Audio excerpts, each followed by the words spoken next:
Et le bonjour, je vais parler du prince Harry, on va parler du prince William, on va parler du jeu de la famille royale lorsqu'il s'agit de révéler des informations ou lorsque le prince William est attaqué. Donc j'ai déjà fait une vidéo dessus il y a quelques semaines, mais on m'a demandé d'en refaire une pour en discuter. Donc il y a des types vidéos qui sont posté sur Twitter, c'est la plateforme où il y a plus de discussions sur Meghan Markle et le prince Harry. Les fans de Meghan Markle s'organisent pour sortir des pépites, des clips vidéo dans lesquels on voit des journalistes, les mêmes qui critiquent, je rappelle, Meghan Markle et le prince Harry, dire que les fuites du palais venaient directement de Buckingham Palace et que c'est le Kensington Palace, la famille royale, qui faisait fuiter des informations sur le prince Harry et Meghan Markle. Il y a un certain Norman Baker, qui est un commentateur sur JB News, lors d'une conversation sur le prince Harry dans un show télé, il a dit en fait que même s'il n'appréciait pas le prince Harry ni Meghan Markle, il fallait quand même reconnaître que c'était la famille royale qui faisait fuiter des informations sur lui. Et d'ailleurs, lorsqu'il travaillait dans un tabloïd, son éditeur avait dit qu'il ne fallait pas toucher le reste de la famille royale, il ne fallait pas toucher le prince William, mais que en ce qui concernait le prince Harry, il pouvait tout faire et que c'était la famille royale qui a dit qu'il n'y avait pas de problème pour écrire des choses sur lui. Une autre commentatrice a dit l'idée de connaissance publique que le prince Harry était celui sur lequel il fallait viser et que les informations étaient échangées. Par exemple, quand quelqu'un venait au palais avec une information à confirmer sur le prince William, ils échangeaient cette information contre une information sur le prince Harry. Et souvent même les informations qu'il donnait, que Kensington Palace donnait, c'était des mensonges qui étaient basés sur certaines vérités. Donc c'était des vérités exagérées.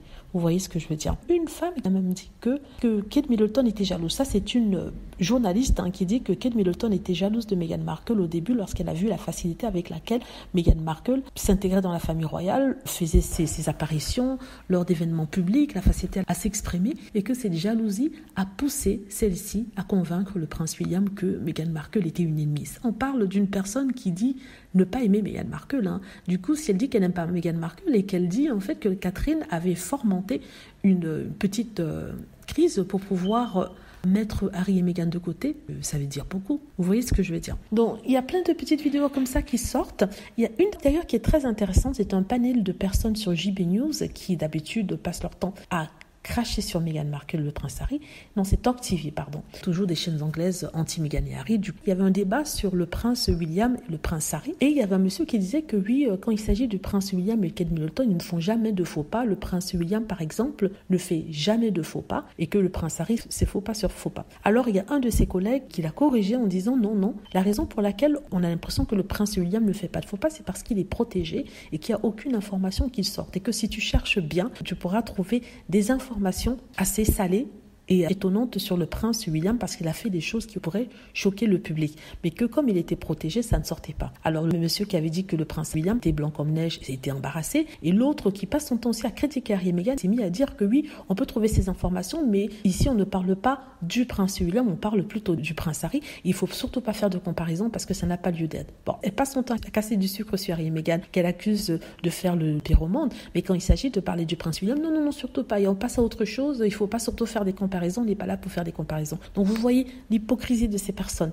Donc il y a des vidéos comme ça qui sortent. Malheureusement, je ne peux pas mettre ces vidéos dans mes vidéos parce que déjà c'est en anglais et la plupart sont assez longues, on va dire de 2 minutes. Il faudrait traduire et ça nécessite vraiment un temps. Il ne s'agit pas d'une vidéo. On parle de plusieurs journalistes qui attestent de la contribution de Kensington Palace quand il s'agit d'écrire des articles négatifs sur le prince Harry. Mais vous vous rendez compte à quel point ces personnes sont perverses parce que quand le prince Harry a demandé d'avoir sa propre équipe de communication qui pouvait gérer toutes ces publications, c'est-à-dire ses contacts avec la presse, on lui a dit que non, Kensington Palace pouvait bien faire le travail pour lui, sachant que Kensington Palace faisait le travail contre lui. En fait, rien n'était fait. Kensington Palace ne démentissait pas les rumeurs alors que normalement, une équipe de communication fait ça.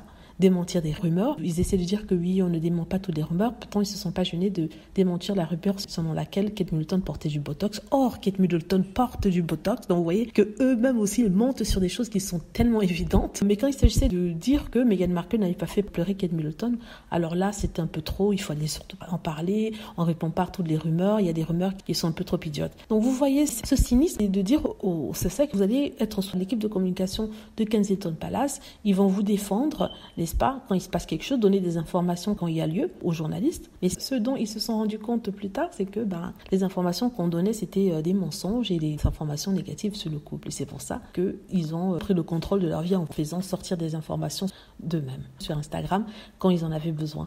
Donc voilà, c'est ce que je voulais partager ici, hein. Ce sont des pépites qui sortent sur Internet comme ça, sur Twitter, mais dont les journalistes n'en parlent pas. Ils en parlent, mais ça ne fait pas la une des journaux, comme quand Meghan Markle, par exemple, se casse un ongle. Ça, c'est une façon de dire, hein. Quand il y a un petit truc sur Meghan Markle, ça fait la une des journaux, mais quand il y a quelque chose sur le prince William et Kate Middleton, je peux vous dire que ça passe complètement inaperçu, les gens n'en parlent pas, ils prétendent que ça n'existe pas. Mais c'est ça que j'appelle la plus belle hypocrisie. Quand on ne parle pas des travers du prince William, ça je peux comprendre, mais que ces mêmes personnes qui ne parlent pas des travers du prince William et qui ne se gênent pas pour critiquer le prince William, l'insulter, et aussi Meghan Markle, parce que c'est elle qui est souvent visée, mais je trouve ça quand même aberrant. Donc j'espère que j'ai pu répondre à la question qui avait été posée. Par rapport au commentaire qui a été fait sur la vidéo que j'ai postée sur le prince Harry à Singapour, voilà, dites-moi ce que vous en pensez, j'espère que vous aimez la vidéo, n'hésitez pas à cliquer sur like si c'est le cas, à vous abonner pour plus de vidéos et à cliquer sur la petite cloche afin de être averti lorsque je poste une nouvelle vidéo. Merci.